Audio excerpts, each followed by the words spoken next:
Hello, welcome back to this channel. In this video, we talk about how long was Israel in Egypt. So there is a place that many Septuagint defenders want to throw the Masoretic Text under the bus.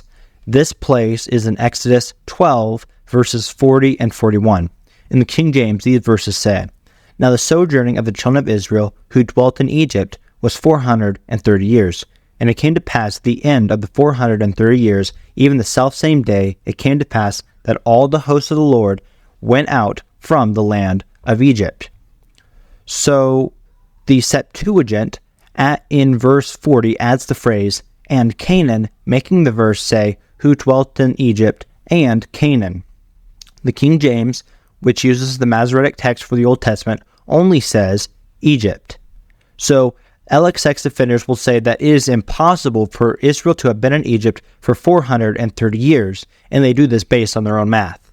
They say that at max, Israel could only have been in Egypt for 215 years. In this video, I want to see which text is correct, the Septuagint or the Masoretic Text.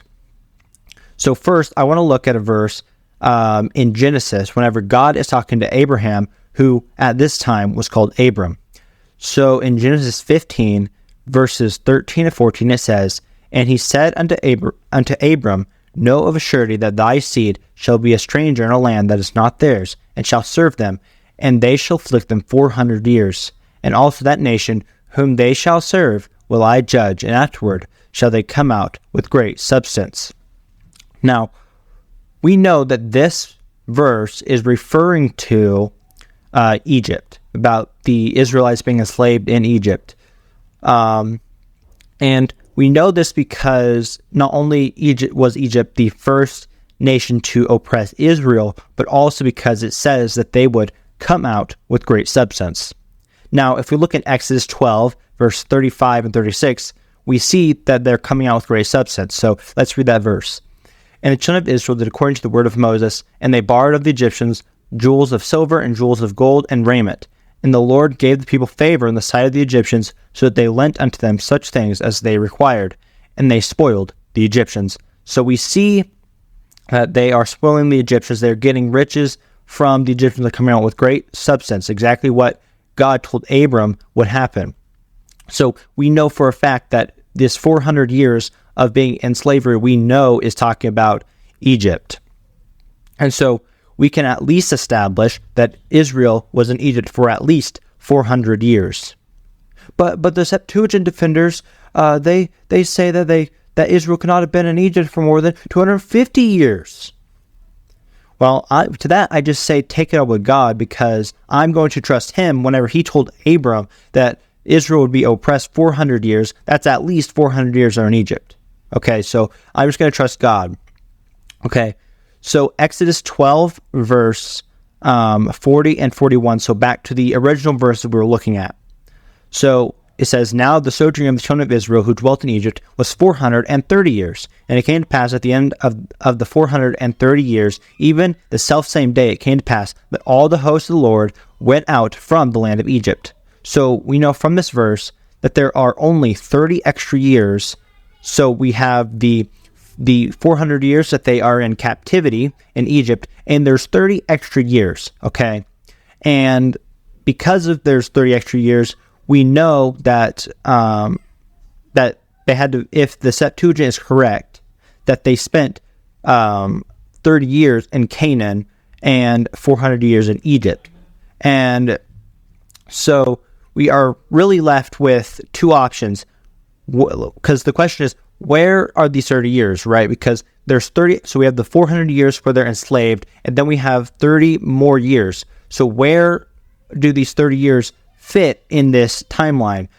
And so we only have two options. We have either before or after the 400 years in oppression. And so if we read in Exodus, it's in that verse in Exodus that we were just reading about the 430 years, it says, "Even the selfsame day it came to pass that all the hosts of the Lord went out from the land of Egypt." So they were leaving Egypt at the end of the 430 years. So we can just drop the whole idea that the 30 years were after.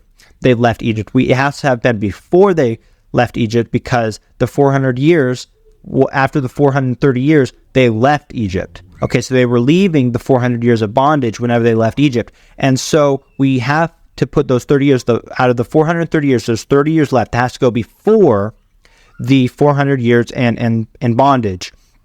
And so if we look at the people before they went into bondage into Egypt, we have Abraham, Isaac, and Jacob. Okay, so let's look at Abraham, Isaac, and Jacob's life, and let's see how long they were in Canaan. Okay, so we know that collectively, according to the Septuagint, if we only have 30 years before, they went into bondage into Egypt, then that means that Abraham, Isaac, and Jacob were all lived and died in 30 years.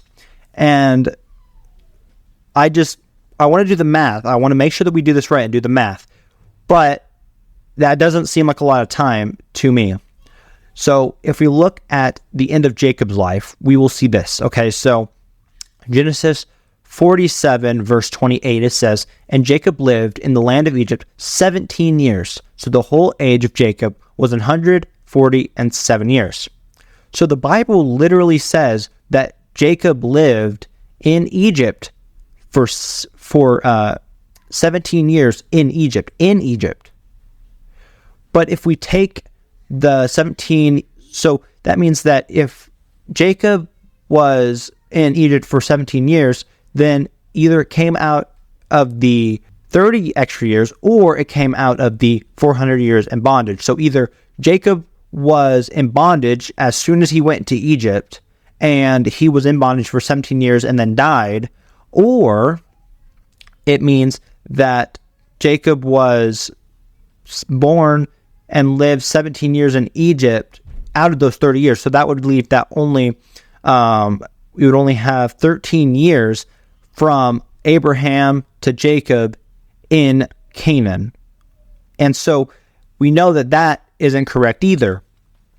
And so we have, if we take the 30 years and say that 17 of those were Jacob in Egypt, then we have now come to a point where it's like, oh, well, that means that Abraham, Isaac, and Jacob were all in 13 years instead of 30, which is even less likely to be real.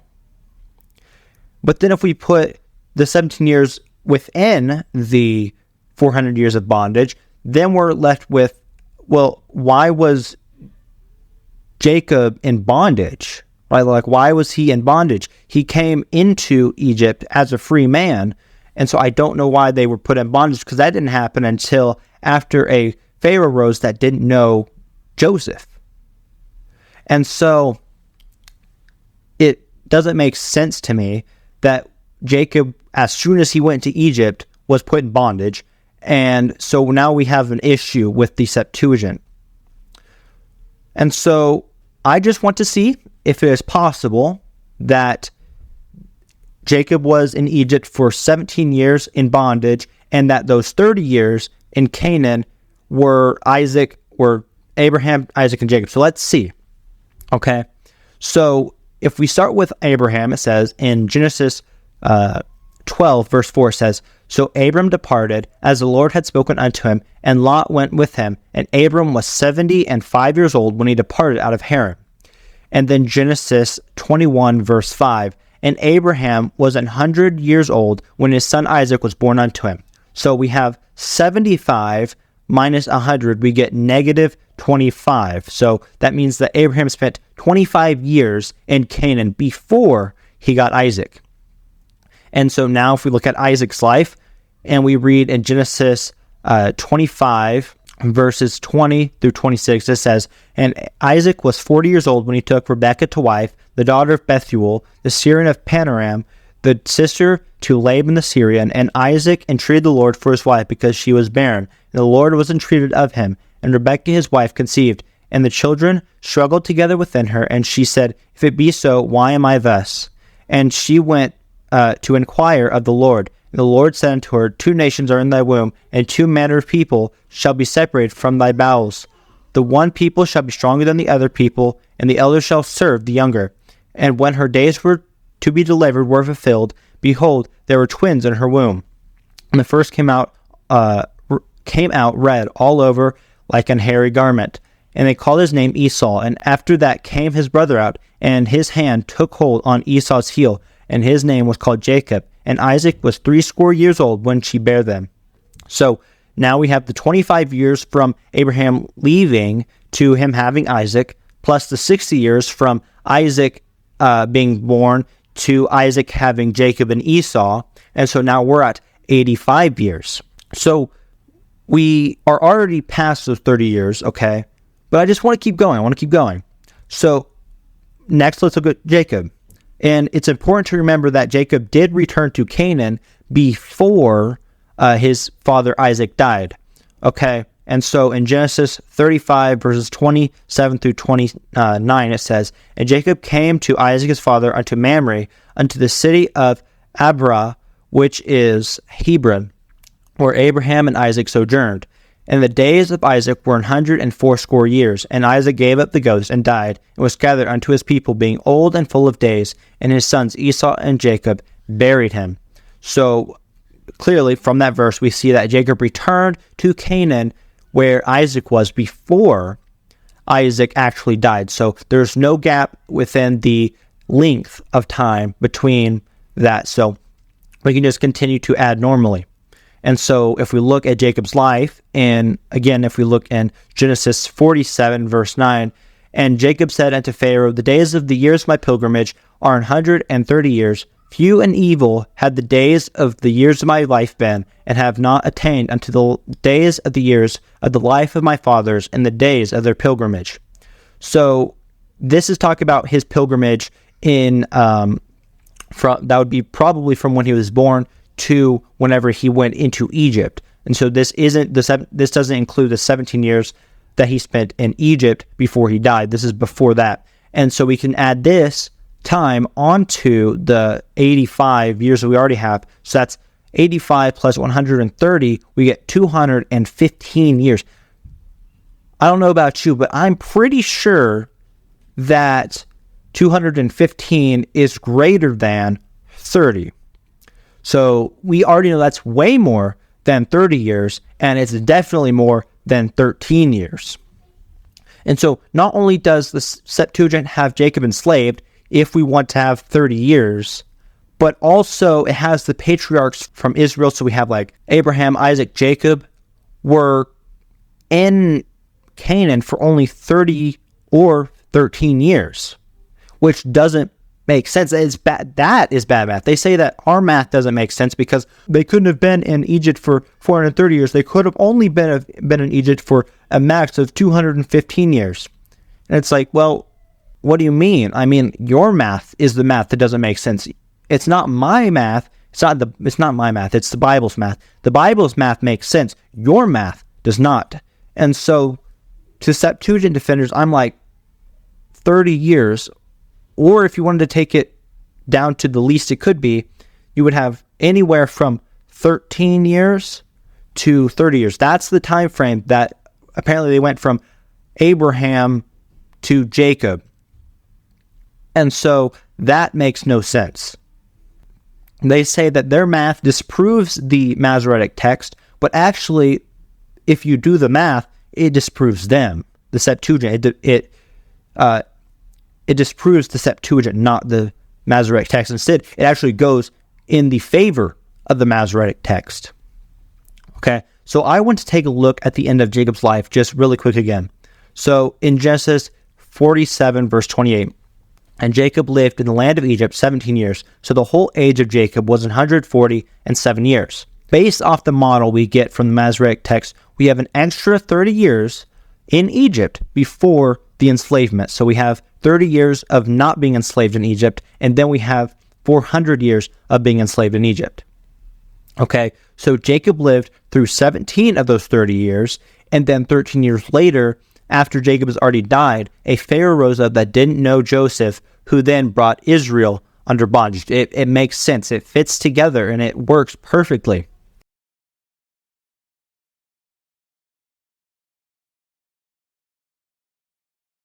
Okay, so I have heard some objections to this from Galatians 3, verses 16 and 17. And those verses say, "Now to Abraham and his seed were the promises made. He saith not, and to seeds as of many, but as of one, and to thy seed, which is Christ. And this I say, that the covenant that was confirmed before of God in Christ, the law, which was 430 years after, cannot disannul that which should make the promise of none effect." Okay, so the Septuagint defenders will say, look, between God giving the covenant to Abraham until the giving of the law was 430 years. See, the Septuagint is correct. However, there's actually two ways to look at this verse in a way that wouldn't contradict with the 430 years in Egypt.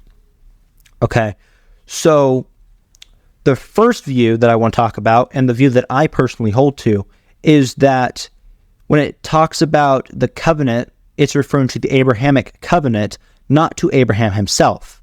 And that the 430 years is the time from when God reestablished the covenant with Jacob right before he went into Egypt until the law was given. So if we read in Genesis 46, verses 1 through 4, it says, "And Israel," and that's Jacob, "took his journey with all that he had, and came to Beersheba, and offered sacrifices unto the Lord, unto the God of his father Isaac. And God spake unto Israel," Jacob, "in the visions of the night, and said, Jacob, Jacob. And he said, Here am I. And he said, I am God, the God of thy father. Fear not to go down into Egypt, for I will there make of thee a great nation, and I will go down with thee into Egypt, and I will also surely bring thee up, and Joseph shall put his hand upon thine eyes." And then if we look in Psalm 105, verse 10, it says, "And confirm the same," talk about the covenant, "and confirm the same with Jacob for a law, and to Israel for an everlasting covenant." So he confirmed, it's talk about God confirming the covenant with Jacob, which we just read about. Okay, so if we talk about it being so if the verses in Galatians 3, so verses 16, 17, are talking about the reestablishment of the covenant from it being reestablished to whenever the law was given, then 430 years fits perfectly, because you have from Jacob coming into Egypt until they left Egypt, 430 years. It fits perfectly. Now, the next view, which I think doesn't have so much ground to stand on, but it is a valid interpretation, is that that in the passage in Galatians is talking about the law when it says the covenant. And so this view says that the passage is indirectly telling the story from Abraham to the law. And this means that when it says 430 years, it's talking about Abraham, and then it goes to the 430 years while they were enslaved, and then it goes to the law being given. And so it's not necessarily saying there's 430 years between them, but it's just saying that's giving a story of what happened. So Abraham being given the covenant, and then we have the 430 years in Egypt, and then we have the law being given. And so, while I think that's a valid way to interpret the passage, I don't think it's the best way. And I think that the way that when it talks about reestablishing the covenant with Jacob, I think that is the most valid interpretation. I think that's what the passage is talking about. And it doesn't disprove 430 years at all. And so some Septuagint defenders will say, but from Kohath, which is Moses' grandfather, to Moses, it doesn't add up to 430 years. And this is true, but also not true. If you read the Bible plainly, you will find this. So Genesis 46, verse 11, "And the sons of Levi, Gershon, Kohath, and Merari." The context of these verses, or this verse, is that it is listing the people that came with Jacob into Egypt. So it's listing the people that came into Egypt, and of the sons of Levi, it shows that Gershon, Kohath, and Merari were three sons of Levi that went into Egypt. And so if we read in Exodus 6, verse 18, it says, "And the sons of Kohath," so again, Kohath, "Amram and Izhar and Hebron and Uzziel, and the years of the life of Kohath were 133 years." And then Exodus 6:20, so just 2 verses later, says, "And Amram took him Jochebed, his father's sister, to wife, and she bare him Aaron and Moses, and the years of the life of Amram were 137 years." And then if we look in Acts 7, verse 22 and 23, it says, "And Moses was learned in all the wisdom of the Egyptians, and was mighty in words and in deeds. And when he was full 40 years old, it came into his heart to visit his brethren, the children of Israel." And then a couple of verses later, in verses 29 and 30, it says, "Then fled Moses out of the saying, and was a stranger in the land of Midian, where he begat 2 sons. And when 40 years were expired," which would mean he's 80, "there appeared to him in the wilderness of Mount Sinai an angel of the Lord in a flame of fire in a bush." And so we're left with Kohath living 133 years, Amram 137 years, and then Moses being roughly 80 whenever he led the people of Israel out of Egypt. So if we push these numbers to their limit and say that Kohath was a baby when he went into Egypt, and that Amram was born the same year that Kohath died, as well as Moses being born the same year that Amram died, then we get 133 plus 137 plus 80, and we get 350. Now, 350 is not enough time to go from them coming into Egypt and then them leaving after 430 years. 350 years just does not match that. It's not enough time. And it's also unlikely that Amram would have been born the same year that Kohath died. And it's also unlikely that Moses was born the same year that Amram died. It's just not likely. Not impossible, but not likely.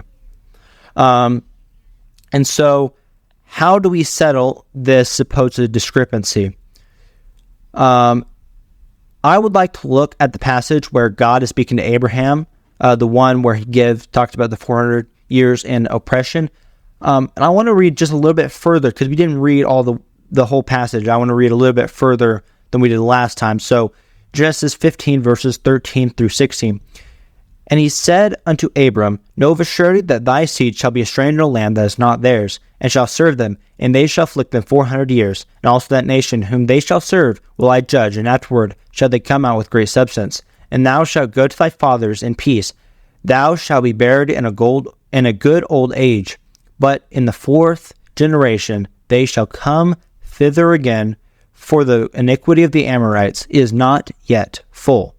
The statement, "but in the 4th generation," is the key to understanding this supposed contradiction.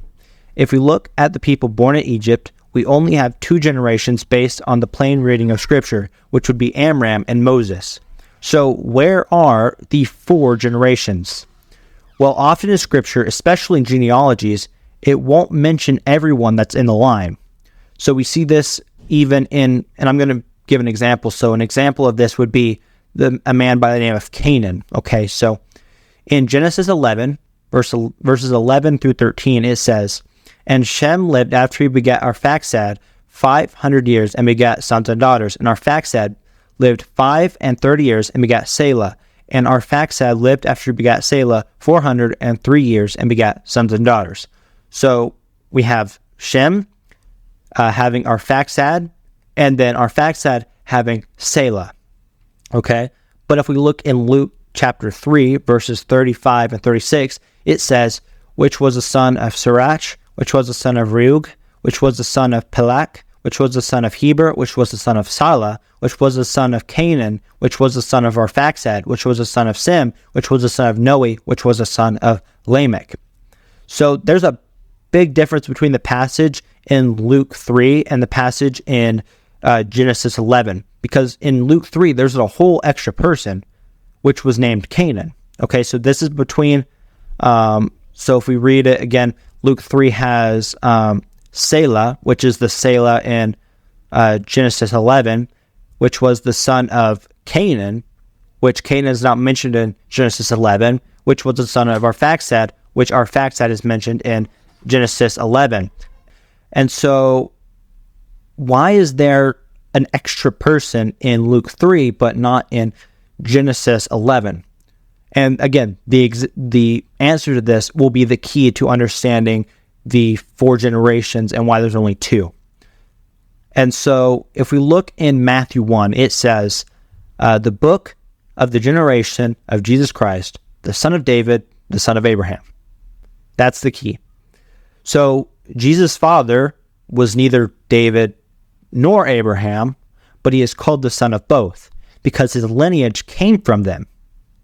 This is exactly what's happening in Genesis 11 and Luke 3. This is why Luke has Canaan and why Genesis 11 does not.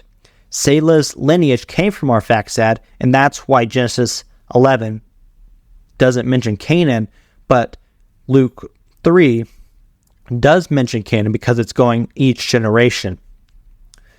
And so if we take the same principle and apply it to Moses' lineage, since Kohath to Moses doesn't make 4 generations, nor does it reach 430 years, we can assume that there is another place where there is a generation or two that is not recorded.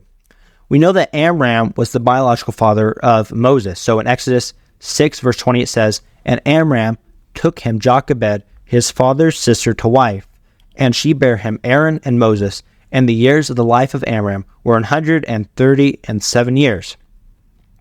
But if we look at the relationship between Kohath and Amram, we see something different. So in Genesis 6, verse 18, it says, "And the sons of Kohath, Amram and Hizar, and Hebron and Uzziel, and the years of the life of Kohath were 133 years." Amram is simply called Kohath's son. Since we know that there has to be some extra generations somewhere, this is the only logical place.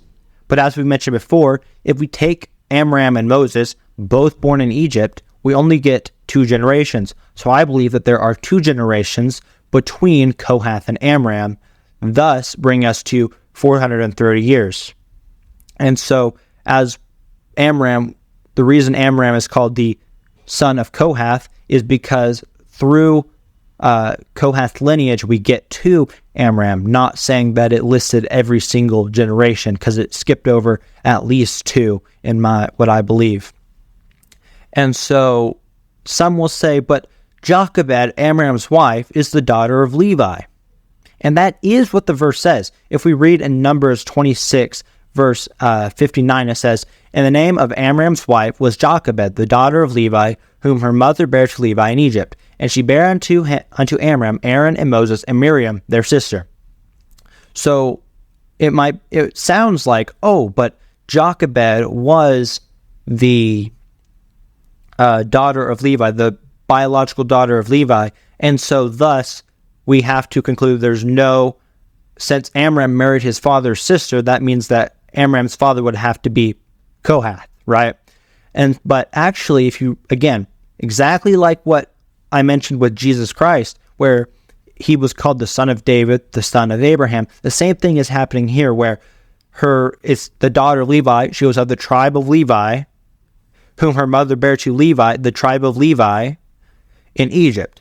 And she bare to Amram, Aaron, and Moses, and Miriam, their sister. And so, again, it's just saying that her lineage goes through Levi. So, when we compare the Masoretic Text to the Septuagint, I believe we see a clear winner, which is, of course, the Masoretic Text. The math which the Masoretic Text gives, the math that the Masoretic Text gives lines up perfectly. It just does. It works right. It fits right. Everything just lines up perfectly. While the Septuagint's math is simply impossible. They say the Masoretic Text is it's impossible for them to have been in Egypt 430 years, so the Septuagint has to be right. And so they say the Masoretic Text is impossible, but when you actually look at the Bible and you look at the math, you realize the Septuagint is the one that's impossible. So don't doubt the Masoretic Text as found in the King James Bible. Just simply believe it, because even if it looks like, how does that make sense, right? That's exactly what I thought whenever I saw some of the, with the 350 years between Kohath and Moses, I was like, how does this work? But after you do study and you look and you can even ask people, and sometimes it can be helpful to ask people, and you can find out that, it does fit together. It all works together. And I just I look at these things sometimes, and I'm reading through the Bible, and I see things like this, and I start piecing things together, and I just realize, wow, this is beautiful. The Bible that God gave us is just absolutely amazing. And so, again, as I was saying, don't doubt the Masoretic Text. The Masoretic Text is God's preserved word, the Old Testament, in Hebrew. And then, of course, you have the Greek for the New Testament. And so, whenever you see people say, no, the Septuagint has to be right in Exodus chapter 12, verses 40 and 41, well, that's not true, because if you do the math, it doesn't work together. The Septuagint actually contradicts itself, while the Masoretic Text fits together perfectly and soundly, and it's beautiful. So with that, I will see you guys in my next video.